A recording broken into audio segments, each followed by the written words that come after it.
one of the things you just said there that I want to kind of probe into a little bit more is you said like the fear of trading. So what is like some of the common fears that you kind of see people have, and what are some of the ways that they can overcome those fears? Oh, absolutely. Yeah. The biggest one without a doubt would be the fear of losing money. Well, the fear of not knowing what to do.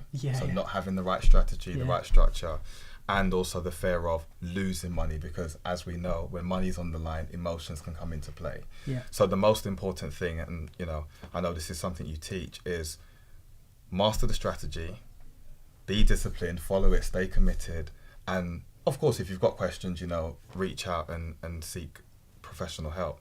But the most important thing is follow the strategy, stay disciplined, and manage the risk. That is very, very important, because what we don't want to do, and I'm sure you'll share this more with your audience, is what we don't want to do is get into gambling. This isn't gambling. This isn't, you know, just trying to do something ad hoc. It's very structured, very disciplined, and by following that, you'll ultimately be successful. And you're someone who's been through the Star Trading mentorship. You're now trading live.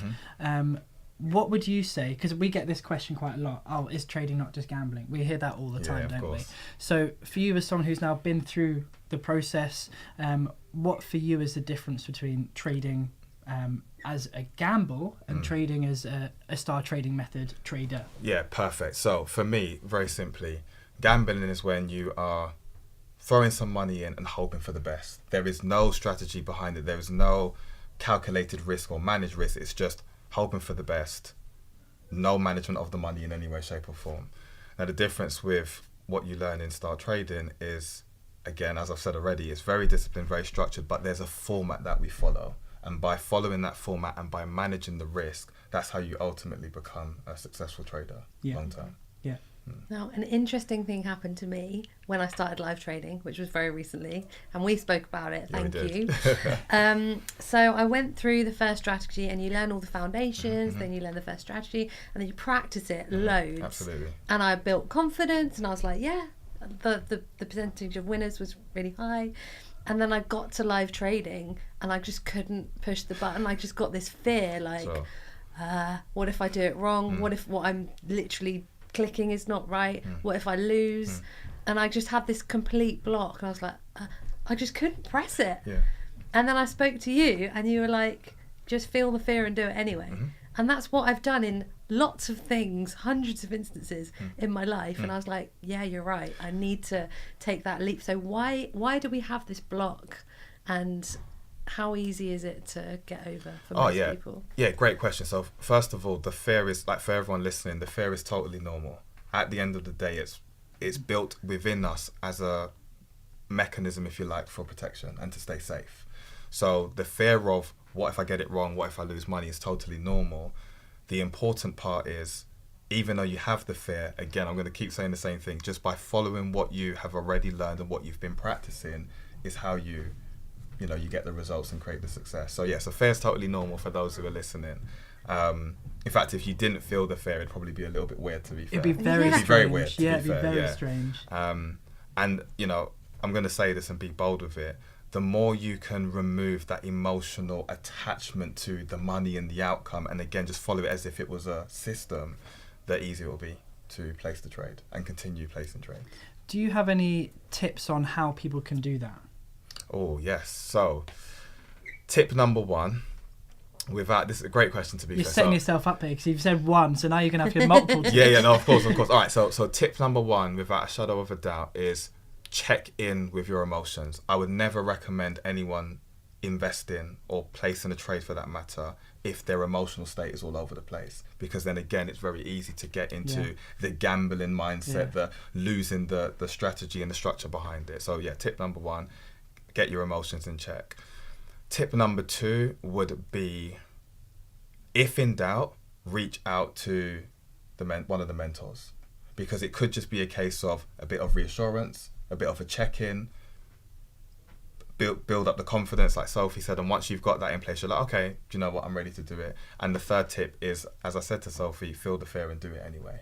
Because at the end of the day, the only way to get the result is by placing that first trade, overcoming that hurdle, and once you've done it, you're like, oh, actually, I'm still alive. It wasn't that scary, and I can continue the world to move is still forward. Turning. Absolutely, absolutely. I think one of the things we sometimes do within star trading as well is when people are struggling to press the button and take action, is again we focus on the 1% rule. We only ever risk 1%. Absolutely. And even then, people panic sometimes because it's completely new to them. It's a new emotion, it's a new feeling, it's a new experience, risking real money, and that is, like you said, Ramel, so anti what the human brain wants 100%. To do.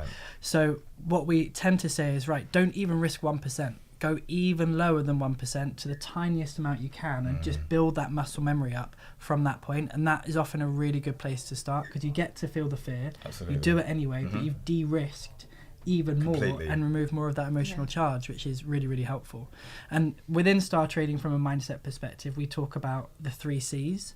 So we talk about confidence, we talk about consistency, and we talk about competency. I always forget the third one, and it's never the same one I forget. It's never the same one. I'll always forget one of them. So consistency, competency, and confidence. Wonderful. And you need those 3 together to give you that strong base, that strong triangle is the strongest shape, to give you the strongest mindset possible. So building that confidence, not only in your own ability, but in the strategy's ability as well, which is what we do with our back testing. Of course. And how do you think that people can build that confidence in themselves versus just in the strategy? Because we know we can build confidence in the strategy by testing it, and we've already done that before we go live. So we've got that confidence in the strategy, we know that it performs, and then it's the next piece of that puzzle is self-confidence. Absolutely, yeah.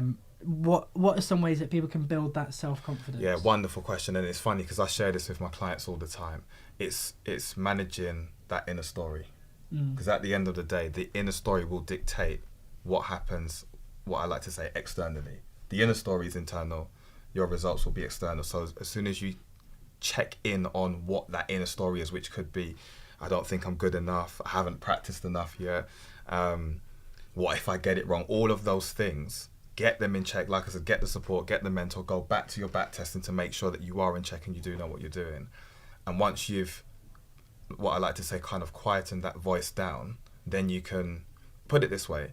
If you kind of have a scale and you say fear is on one side and skill set's on the other side, the fear bit's always going to be there. So by just quieting down that voice ever so slightly, it's never going to disappear. And reminding yourself the skill set you have, when the skill set overcomes the fear, that's when you're in a good place. Amazing.